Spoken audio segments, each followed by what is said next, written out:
Est-ce que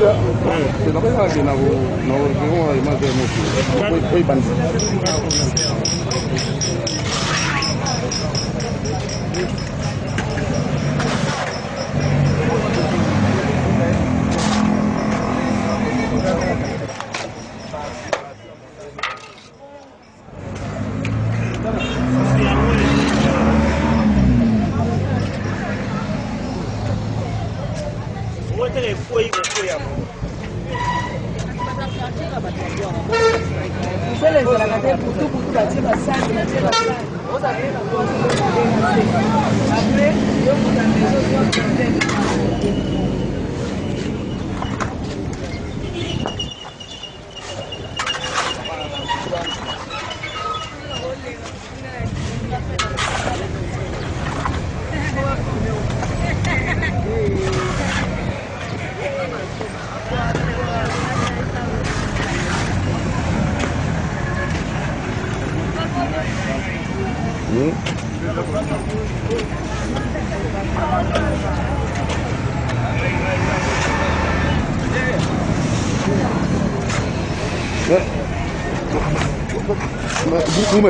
Bonjour, bonjour.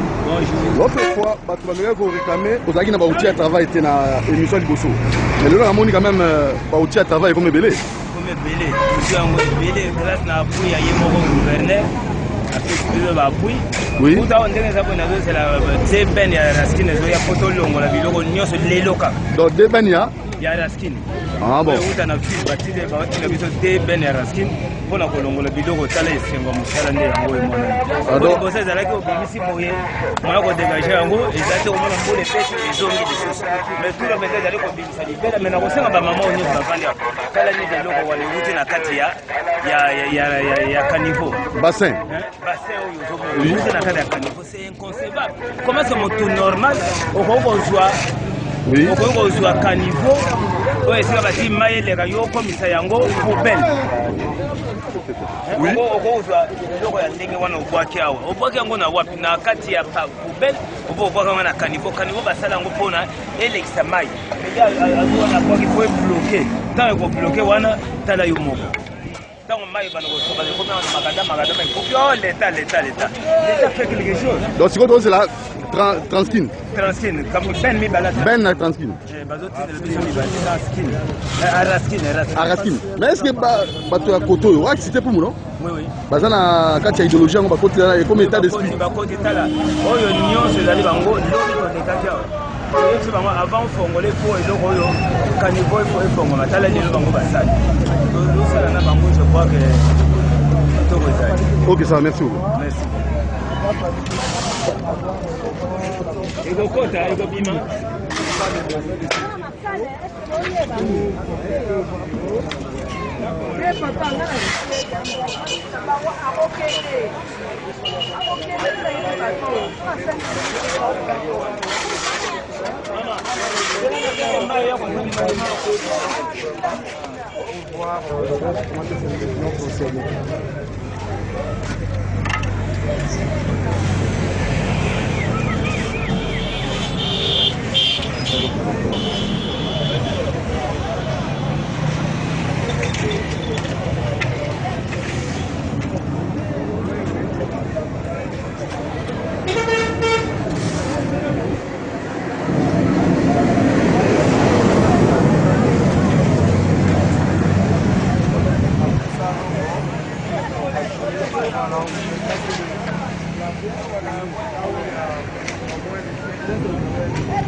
Maman Mbote.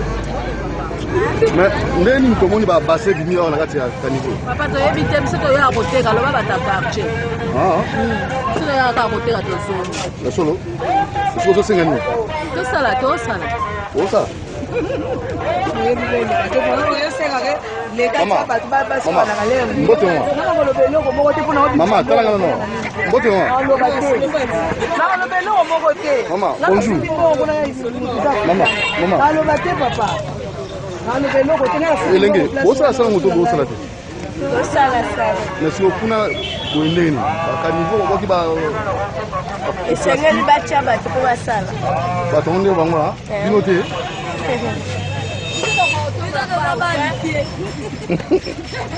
Ah maman tombo.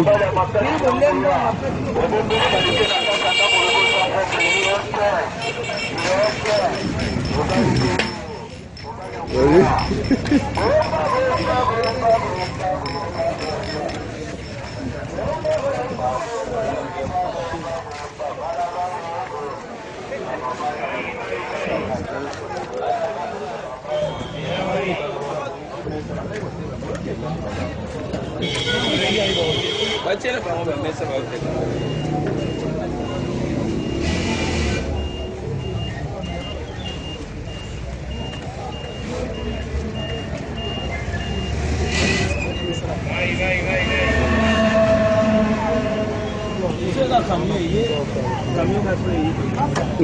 Pardon.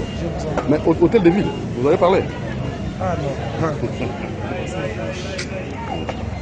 Le camion, on ne peut plus parler. Il est de l'hôtel. On ne peut plus parler, pas c'est lui. Il est le coordonnateur de Mongafula. Cordon Mongafula, bonjour. Bonjour. Bon, tu as dit aucun Bopeto à Mongafula, il y a en tant que cordon. En tout cas, vous avez vu l'opération King Bopeto est installée maintenant à Mongafula avec l'appui de son excellence, le premier citoyen de la ville, Gentini Ngobila, d'Abimisaki Vision Oyo, après ça parmi les priorités à Moussala Oya Kosala dans la ville de Kinshasa, King Bopeto. Donc ça dit que King Bopeto en français ça veut dire propreté. Donc jeune quinois, c'est un génois lingui propre. Mais ici Vanda, salité.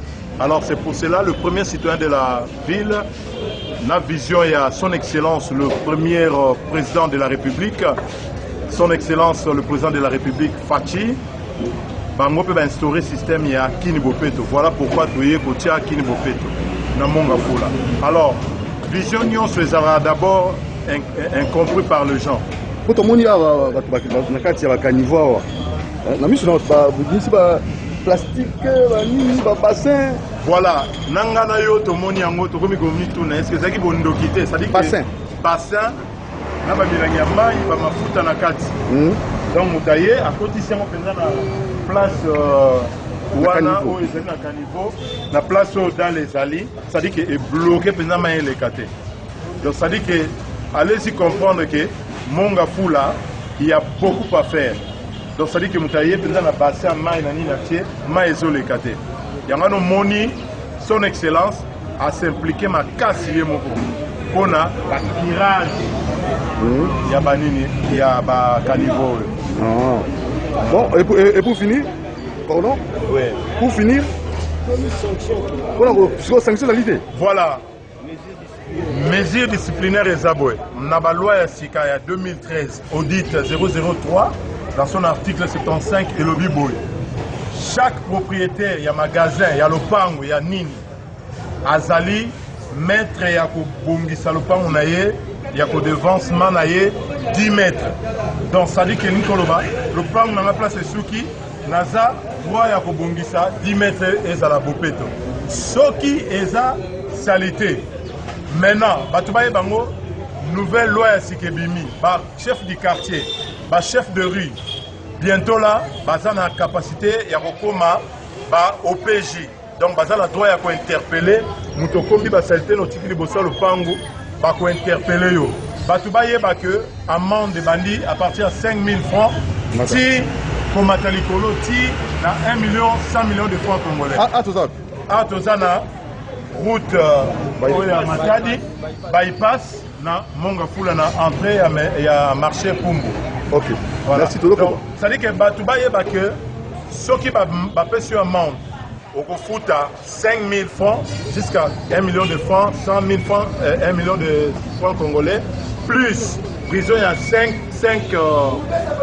5 jours, 15 jours, tina 5 mois. Donc voilà, Libeko et sa musique. C'est quoi la salité au Bimisa, c'est la ligne? La salité selon OVD, salité ceux qui va ici. Il faut ça la 48 heures. Il y a un problème dans le il faut ça la 48 heures. Pourquoi 48 heures? Parce que il faut équita et comme sèche, bon comme mango. Parce que ce memina boye, ça dit que memina poto. Et baby ça va mis tout canon. Oh ils ont déjà kuna. Comme ils ont déjà travaillé lobbying kuna, donc ça dit que le lot déjà mesure de grâce.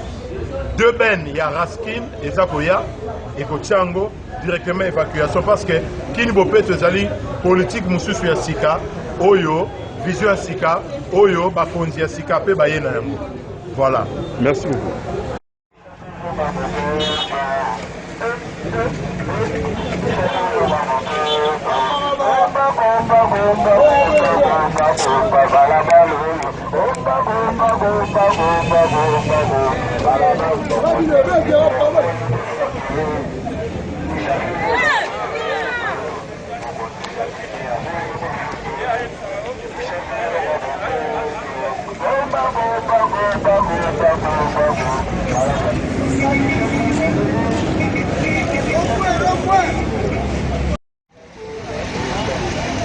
Oui.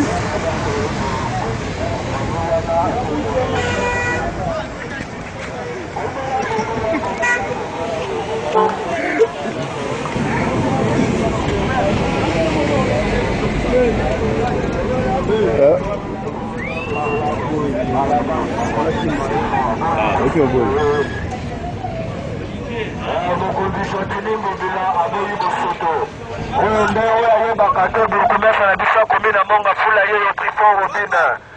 Kisasa bopeto monga fula bopeto okangi maboko kisasa bosodo bamalade kokota ebele bana na biso bakosouffrir batiforide bamalaria tosangana totombola kisasa ekende liboso chantiningo vila omela prefo robine omela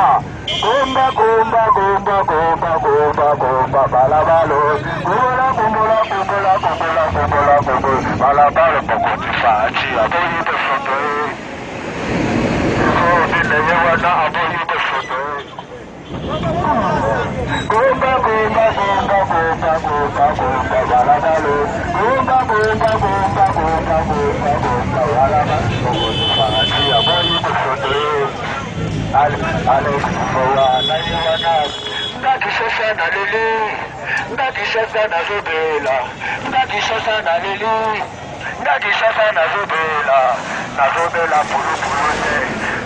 la maladie ya bino gombola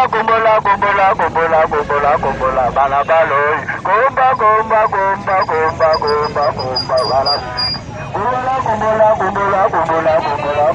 bala mokotifasi ya boyi bofoto gomba balabalo gombola bala mokotifasi ya boyi bofoto gombola balabalo yo kuvoka bofoto na kata kanivete lemela bozali komona oala mokonzi difrika lupemba mobimba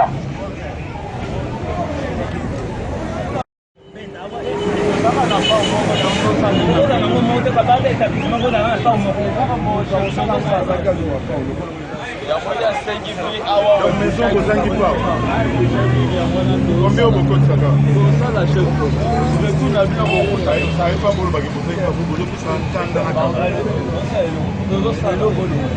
ata tozonga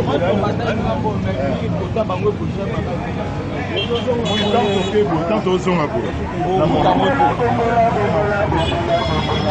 osala mosala te point osala te point tosala parce que towana na pau moko après avoir fini ya bamasa biso mpe tosala ya tobongisa kishasa po biso toboyi nozalaki bala lelo oyo aa masolo ya kitoko makasi mpe na badumotire aza wana na makambo mpe na lumotire aza wana makambo mais tobosani te mpe na Christian promese ya monga fula lelo oyo Robin.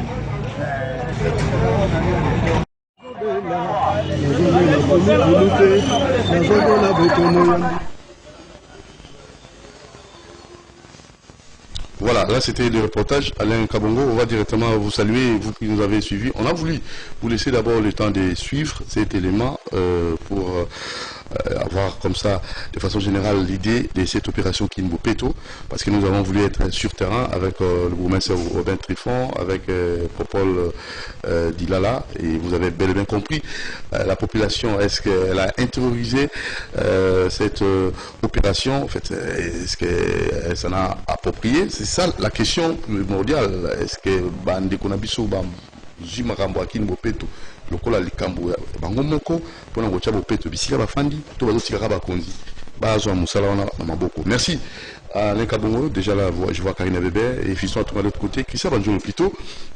Sujet du jour avec notre invité qui va commenter et surtout analyser pour nous surtout Landa comme reportage autour de cela qui est na terrain. Alors du tout mon tir à d'après.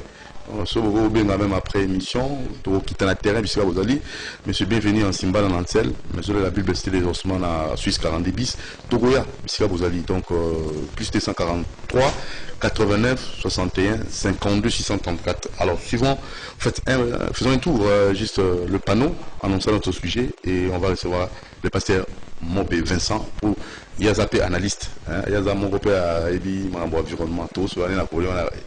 Assainissement. C'est bon.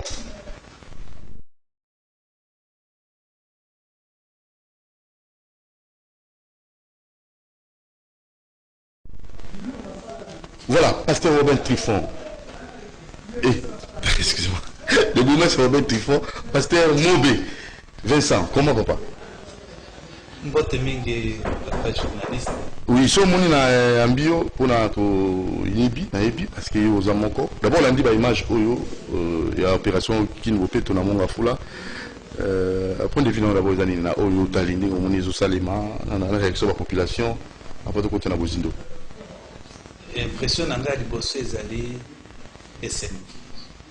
Pona moni opération ngo les asco kende mpoye kende robota misisa par rapport na ndenge bandaki lokola slogan kinois azwaki yango lokola slogan moko boye lokola likambo etali catégorie moko mais ce qui ekiti sikoyo na niveau ya implication ya base ndenge ezo namoni wana nakanisi zamba kotia maboko po elonga Kinbo Peto, toujours bandeko basali, ba pasteur, ba kambi à église. Est-ce que sensibilisation écopée ko banda na maté anabino na orientation beaucoup ça bandimi na bino na kat église, pe na environnement bisika ba bocha ba église na bino. Est-ce que Kinbo Peto ko ko tape ba na milieu wana assainissement ville na biso? Kinbo Peto na maté na prédication. Est-ce que sur le plan biblique, là ba verset vous avez quoi appuyer assainissement? OK. Mokambi ya ville ya Kinshasa azwi mokano kokuta situation ya mboka ndenge amoni mpe alobi te boye bosoto boye malamu te yango ayesi biso opération wana Kinbo Peto ngai nakanisi eza na fondement biblique Kinbo Peto eza na fondement biblique pamba te na Biblia na mukanda ya Deutéronome chapitre 28 chapitre 23 na verset 13 Deutéronome chapitre 23 verset 13 tozwi nano kaka na epandeli ata na verset 7 okiti ti na verset 13 okuta kuna nzambe aza kotalisa na ndenge ya mabongisi na ye.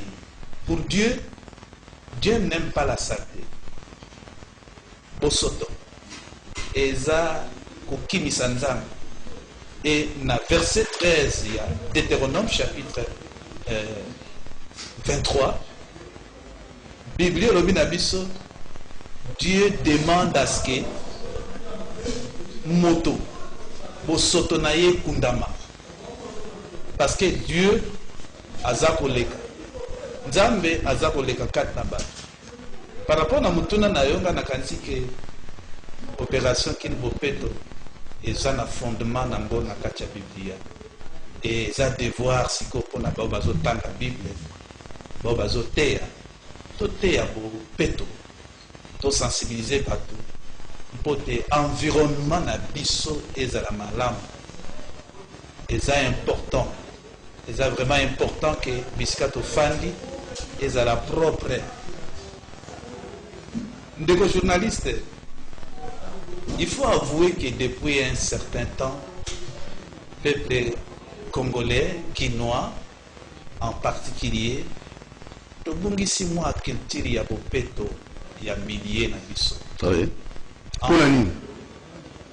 Culture wana tobungisi yango pona nini?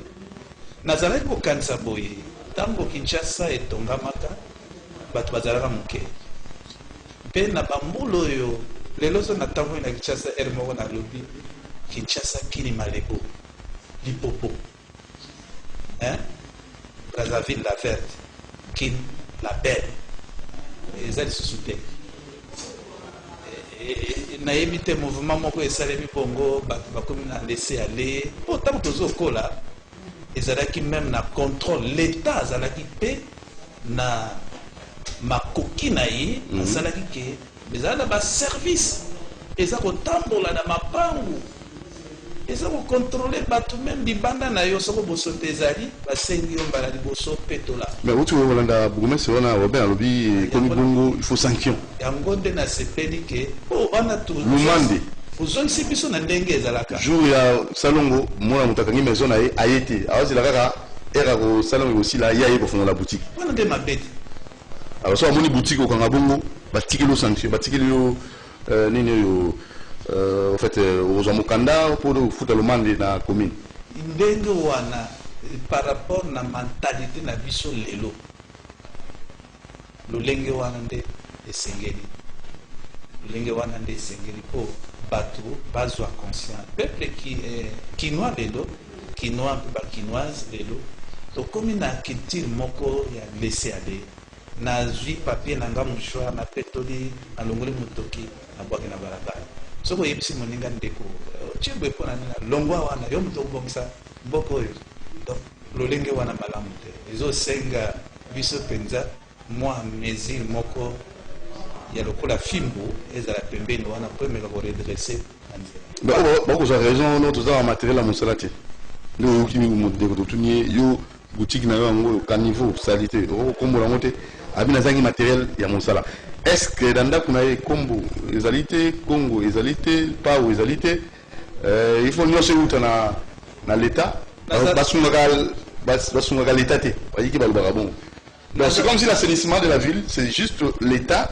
nde ifo azwa nyonso population akangi maboko asala absolument rien eloko oyo nalobaki na ebandeli sepelisi ngai eza mpo ndenge ya opération yango lelo ezokende kobotanisa c'est-à-dire ekiti na niveau ya base conscientisation ya base de sorte que moto na moto ayeba eza likambo ya l'état ntango tozoloba l'état eza nini tomonaka bakonzi mais kokombola ndako na ngai kokombola libanda na ngai nasukoli basani na ye na terrasse oyo tobengaka terrasse na ye na sopi busoto wana na kati ya terrasse na bapapier na mikwa na busoto nyonso basukolaki nango na kati ya terrasse ekangami mais ntango mai ya mbula oyo esengelaki eleka na kaniveau wana eleki te nga nde mutu naza na problème ekomi likambo ya ndako na ngai obela mona sa lo mutu mona kutaki ye bakangi ye mpona lomanda yanga bunda na basoda l'état mais aboyi kosala salongo bakanga ye te ango bunda akangi soda mpa nzoto na makanisi na ngai l'état esengeli azwa makoki na ye c'est-à-dire azala l'état mpo bamboka mosusu esika totambolaka mikili mosusu l'état aza mpenza l'état azwa mpenza mpe makoki na ye ya l'état okomona oyo tozomonaka te moto alie bitabe abwaki na ye poso ya bitabe kaka na nzela nzoka nde poso ya bitabe wana soko moninga mosusu aye ani ati yango akokokweya poso ya bitabe wana ekokobenda ekomi bosoto ndenge balobaka l'argent appelle l'argent La saleté appelle aussi la saleté.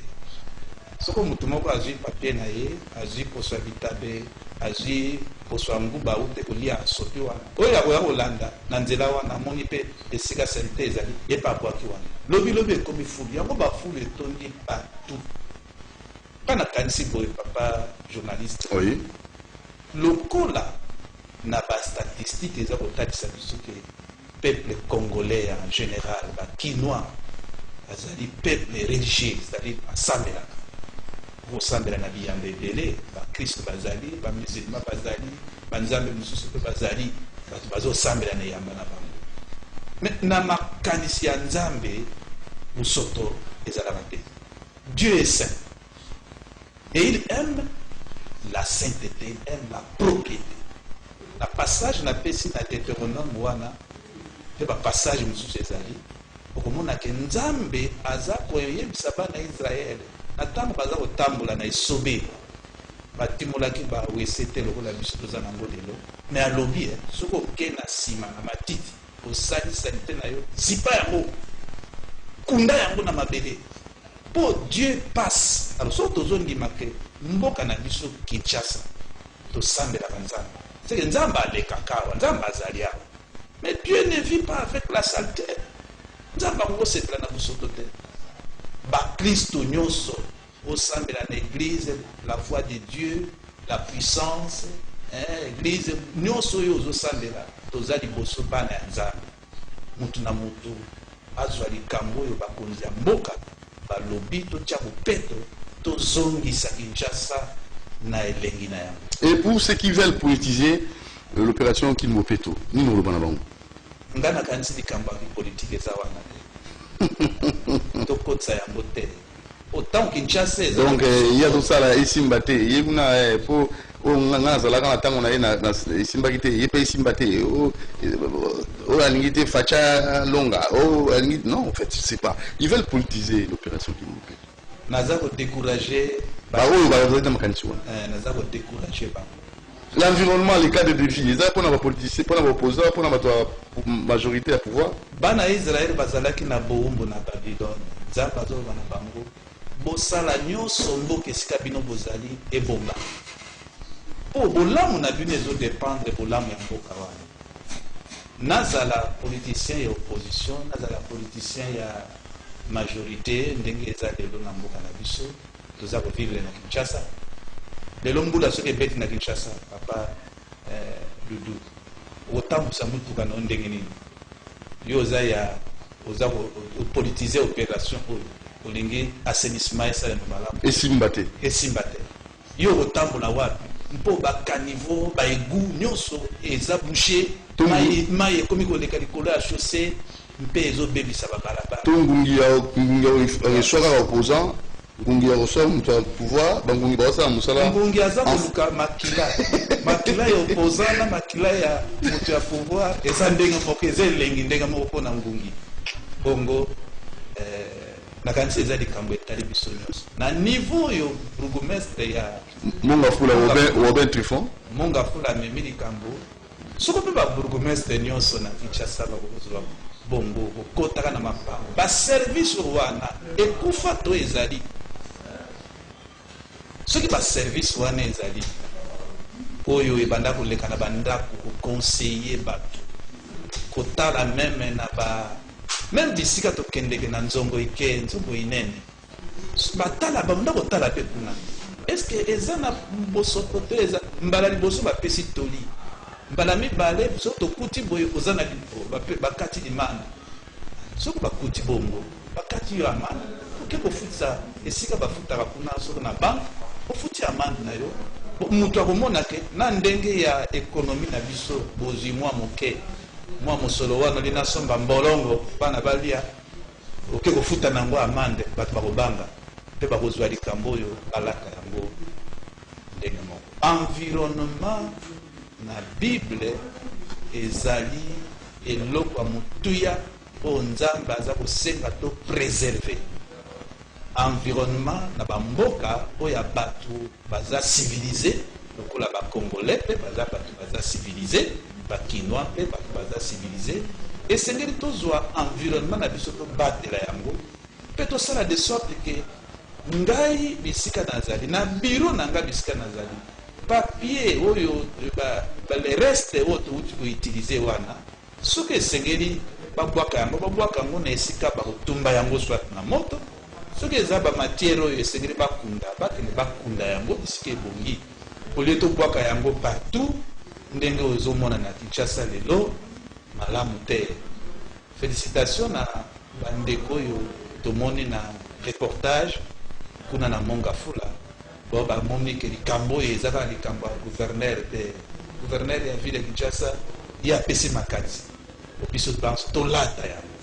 Félicitations na basali ya Nzambe nyonso oyo bazwi mpe likambo oyo kolatisa na Ngomba ete bana ya Nzambe to prendre conscience mpo ntango ngungi aza koya koswa salite etondi na quartier ngungi atali te oyo ndako ya mokristo okokobelela le nom de Jésus me bosoteza wana na porte ebendi ngungi au nom de Jésus banana nokopetola esika yo ozali ngana kati moto akosambela malamu au nom de Jésus eza oyo ye moko na environnement na ye apetoli yango tobongisa bopeto oyo likambo bopeto oyo ezala slogan te bandeko tolata yango bakristo na baoyo nano makambo losambo etali biso te me tozali bana ya Kinshasa tozali bafandi na mboka Kinshasa tolata likambo oyo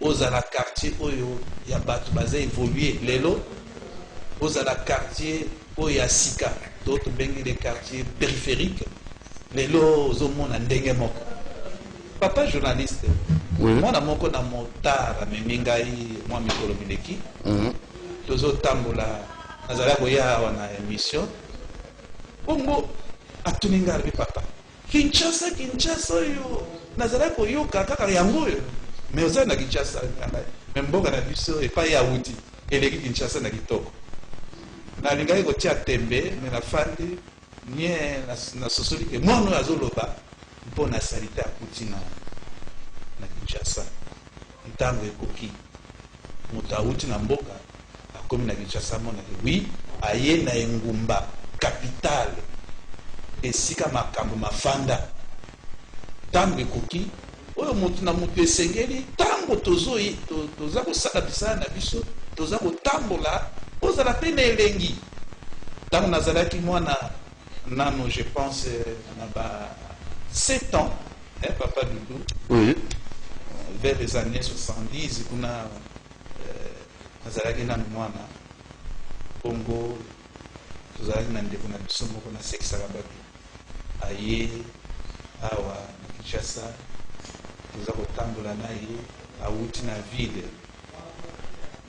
na 12 heures ntango azongi na ndako alobi Kinshasa okokolia kwanga na solo solo wana ekola mbisi ya nyama ya zamba epoima moke solo ya kitoko wana kwa ngeko sila okokolia somo kala na mopepe ndo ya solo wana ozoyoko mbeli mpenza obendi solo ale olie kwanga eleki me lelo Kinshasa okotambola olia kwanga te Kinshasa lelo ekoma obwakaka soyi soki osila soyi na munoko ekauka Kinshasa otambola yango malamu te okangaka zolo mpo ezala na commune nyonso ezala awa na Gombe ezala wapi bisika bato bazalaka ebele lokola grand marché papa oyoka solo ya kopola esengeli ezala bisika bato bafandi te c'est pas normal bandeko mibali mpe basi bakinois mpe bakinoise tolata likambo oyo ya kini bopeto eza liloba bakambi bapesi biso mpo balamusa makanisi na biso balamusa mayele na biso balamusa makasi na biso totelema lokola motu moko kobanda na Jérusalem ndenge Bible elobi banda na ndako na yo banda bopeto na lupango na yo banda bopeto na balabala na yo. Merci. Passez le Moussa. Alors, comme Nasuka, il nous reste une minute seulement. Qui est Manjolo. Il y a un monsieur, à son d'habitude, on rond-point Gaba, na Princecom, 24h sur 24, na Princecom, à l'obi, à ce peli mingi, na Makamozoloba. mais Motune Zali, est-ce que Bino va passer un peu beauté à Rabatoulikambouana, Prince comme na rond-point Gaba? Et on répond à la question pour tout ce qui ça. Na lobby, tu peux numéro de téléphone, na Oli qui bato balandio ba ko benga yo suku za vraiment na bosinga na tout kabwana mutu na. Bandeko yo bazana posa na Prince com, na bato ba mona yo, ba contacter yo. Ba ko benga biso si ma émission na numéro 089 89 67 852 089 89 67 852 na mutune ya ndeko naloba ete makambo na utu koloba komama na Bible nzambe ya Bible aza nzaka bopeto bongo soki eza na basali oyo baza koteya yango te bopeto te baza koteya ndambo ya Bible. Merci beaucoup. Merci monsieur Pasteur Mobé. Na benga pasteur pour azali moko na koliki tito kene na opération solution na problème environnement ezalaka ba discipline multisectorielle multidimensionnelle. Il faut associer batonios basala nzambe, ko associer ba musicien, ko associer batonios pour na ko conscientiser population na bandi to sukisi na mbote ezali mbote mingi na bandi na molonga na ngai mama Véronique Mobé sikazali bana na ngai bandeko ya lingomba ya CPFC bipai nyonso bozali bana ya nzambe mpe peuple kinois nyonso na Kinshasa bisika bozali. Merci beaucoup Mobé Vincent le pasteur. Merci à vous monsieur, bienvenue en Simba dans Nancel, maison de la prière cité les Osman à Avenue Suisse 42 bis. Merci na bandeko na biso ya Glaive à Jancy où ba permettre bato ba voyager na bamboka nyonso sans problème. Alors beaucoup benga bango na 081 35 50 735 081 35 50 735. Bonjour monsieur Saïdi. Merci à Karine Bébé, à notre très cher Leïka Bongo, à Christian Banjolo. Juste après moi, pub et à 9h30 kiosque avec notre très cher Michel Koyapa. Les invités sont là, John Omombo, il y a aussi qui d'autre? Il y a monsieur voilà le nom, voilà. Ils sont en 3, excusez-moi parce que nous sommes arrivés au terme de notre émission. On va peut-être vous donner les restes des noms juste après. Et c'est nous aussi, Yves Bouya, on sera de la partie. Ciao.